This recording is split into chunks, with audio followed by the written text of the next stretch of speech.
Good evening. It's Sunday.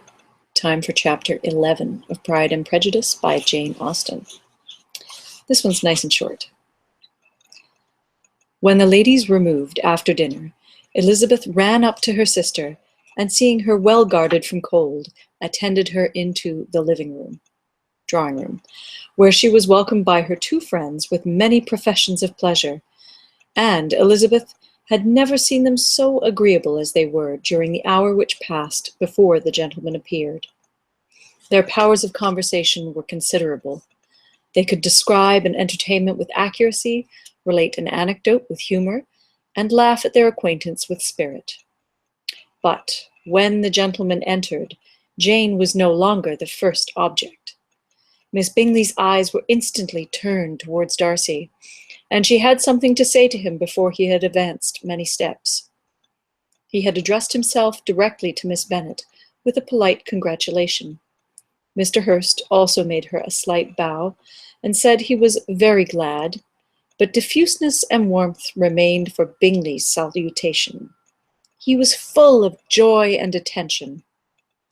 The first half-hour was spent in piling up the fire, lest she should suffer from the change of room, and she removed at his desire to the other side of the fireplace, that she might be farther from the door. He then sat down by her, and talked scarcely to any one else. Elizabeth, at work in the opposite corner, saw it all with great delight. When tea was over, Mr. Hurst reminded his sister-in-law of the card-table, but in vain. She had obtained private intelligence that Mr. Darcy did not wish for cards, and Mr. Hurst soon found even his open petition rejected. She assured him that no one intended to play, and the silence of the whole party on the subject seemed to justify her. Mr. Hurst had therefore nothing to do but to stretch himself on one of the sofas and go to sleep. Darcy took up a book, Miss Bingley did the same, and Mrs. Hurst, principally occupied in playing with her bracelets and rings, joined now and then in her brother's conversation with Miss Bennet. Miss Bingley's attention was quite as much engaged in watching Mr. Darcy's progress through his book as in reading her own, and she was perpetually either making some inquiry or looking at his page. She could not win him, however, to any conversation. He merely answered her question and read on. At length, quite exhausted by the attempt to be amused with her own book, which she had only chosen because it was the second volume of his, she gave a great yawn and said, "Oh, how pleasant it is to spend an evening in this way! I declare, after all, there is no enjoyment like reading. How much sooner one tires of anything than of a book! When I have a house of my own, I shall be miserable if I have not an excellent library." No one made any reply. She then yawned again, threw aside her book, and cast her eyes round the room in quest of some amusement. When hearing her brother mentioning a ball to Miss Bennet, she turned suddenly towards him and said, "By the by, Charles, are you really serious in meditating a dance at Netherfield? I would advise you, before you determine on it, to consult the wishes of the present party. I am much mistaken if there are not some among us to whom a ball would be rather a punishment than a pleasure." "If you mean Darcy," cried her brother, "he may go to bed if he chooses, before it begins. But as for the ball, it is quite a settled thing, and as soon as Nicholls has made white soup enough, I shall send round my cards." "I should like balls infinitely better," she replied, "if they were carried on in a different manner. But there is something insufferably tedious in the usual process of such a meeting. It would surely be much more rational if conversation, instead of dancing, made the order of the day." "Much more rational, my dear Caroline, I dare say, but it would not be near so much like a ball." Miss Bingley made no answer, and soon afterwards got up and walked about the room.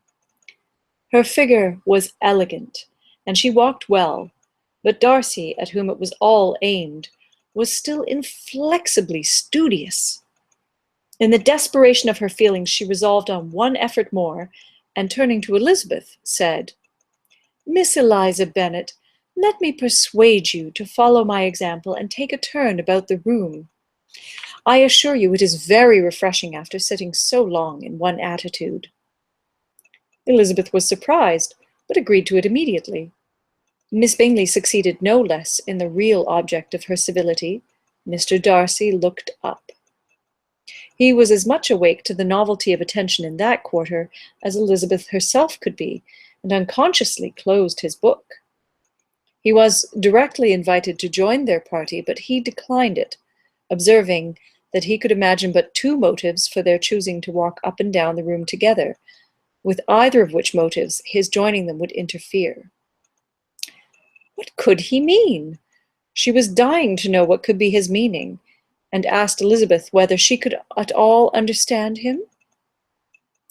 "Not at all," was her answer, "but depend upon it, he means to be severe on us, and our surest way of disappointing him will be to ask nothing about it." Miss Bingley, however, was incapable of disappointing Mr. Darcy in anything, and persevered, therefore, in requiring an explanation of his two motives. "I have not the smallest objection to explaining them," said he, as soon as she allowed him to speak. "You either choose this method of passing the evening because you are in each other's confidence and have secret affairs to discuss, or because you are conscious that your figures appear to the greatest advantage in walking. If the first, I should be completely in your way, and if the second, I can admire you much better as I sit by the fire." "Oh, shocking!" cried Miss Bingley. "I never heard anything so abominable. How shall we punish him for such a speech?" "Nothing so easy if you have but the inclination," said Elizabeth. "We can all plague and punish one another. Tease him, laugh at him. Intimate as you are, you must know how it is to be done." "But upon my honor, I do not. I do assure you that my intimacy has not taught me that. Tease calmness of temper and presence of mind. No, no, I feel he may defy us there. And as to laughter, we will not expose ourselves, if you please, by attempting to laugh without a subject. Mr. Darcy may hug himself." "Mr. Darcy is not to be laughed at," cried Elizabeth.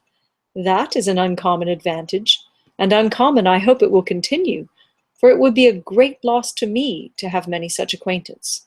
I dearly love a laugh." "Miss Bingley," said he, "has given me credit for more than can be. The wisest and the best of men, nay, the wisest and best of their actions, may be rendered ridiculous by a person whose first object in life is a joke." "Certainly," replied Elizabeth, "there are such people, but I hope I am not one of them. I hope I never ridicule what is wise or good. Follies and nonsense, whims and inconsistencies do divert me, I own, and I laugh at them whenever I can. But these, I suppose, are precisely what you are without?" "Perhaps that is not possible for anyone, but it has been the study of my life to avoid those weaknesses which often expose a strong understanding to ridicule." "Such as vanity and pride?"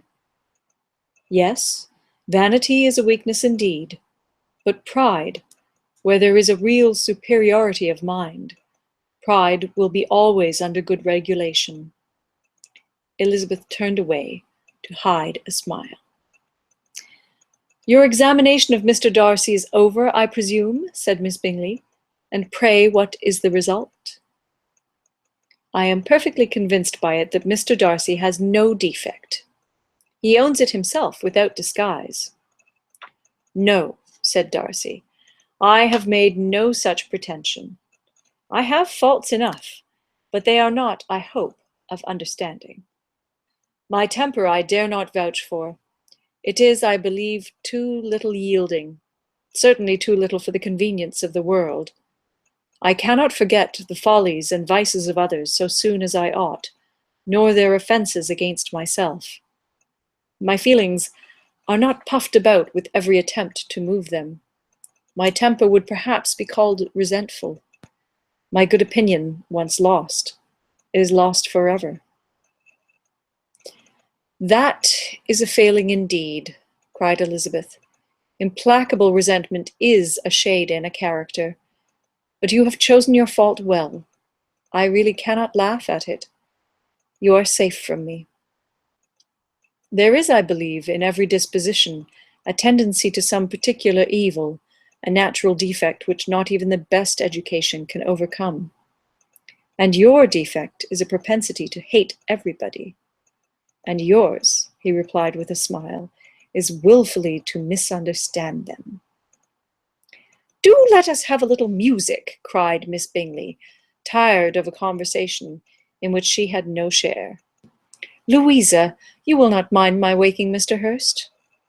Her sister made not the smallest objection, and the pianoforte was opened, and Darcy, after a few moments' recollection, was not sorry for it. He began to feel the danger of paying Elizabeth too much attention. So ends chapter 11. Sleep well tonight, work tomorrow or school. See you tomorrow evening for chapter 12.